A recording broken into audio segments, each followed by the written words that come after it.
When it comes to high-stake tests, I would attribute it to any other type of test. So you're going to get a good night's sleep, number one.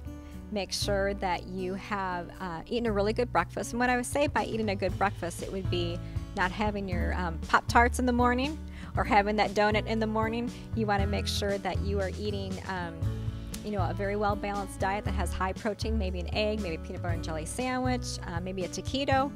I would also bring in food as well as you're taking the test. I don't know what your school allows, but even having snacks along the way, taking frequent breaks, but also letting yourself know that this test isn't going to determine whether or not you're going to get into a good college. It doesn't determine who you are.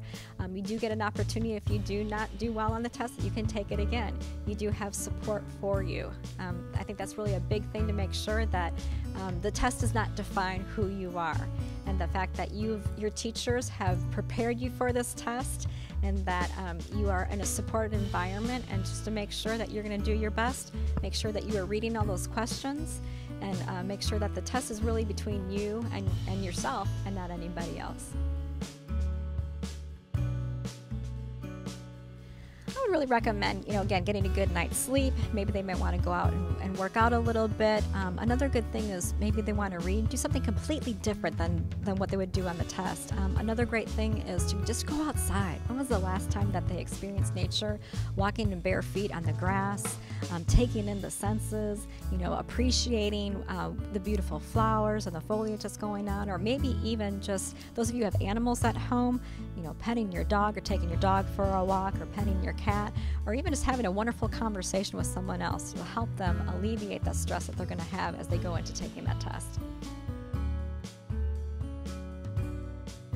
In relations to test anxiety, a lot of the symptoms that we're seeing are headaches, definitely problems within the shoulders, hyperventilation, sweating, sometimes fidgeting. We'll see kids that come down with a headache. They may have their throat starts to get really dry, and overall they just have this kind of wonkiness feeling, like they have the jittery. They can't figure out why they're so jittery, and they're anxious, that they're so I can't control what's going on, I don't know what's going on, I don't know what's going on. So they really just have to calm down. But those are the symptoms that we're actually seeing. Headaches, definitely a big one. Dry throat is another one. And then just those overall muscle aches in the shoulders, stomach aches.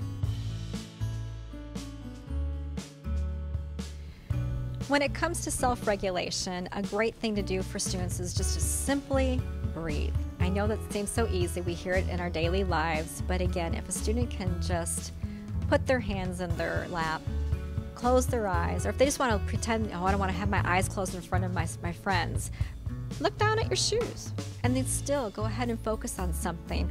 Or if they don't want to look at their shoes, maybe there's a poster in the classroom that they could take a look at and see with the different colors. And as they're looking at the different colors, or even as I'm staring right now at the exit sign, I'm looking at the E. And now I'm just going to start breathing in and focusing in on the word EXIT, and maybe I'm breathing during those moments. Another great way that they can start calming themselves down is just to breathe. Breathing in for 4, holding it for 7, and letting it go for 8. Nobody has to know that they're doing it. They just be breathing in quietly, holding it, and then letting it go.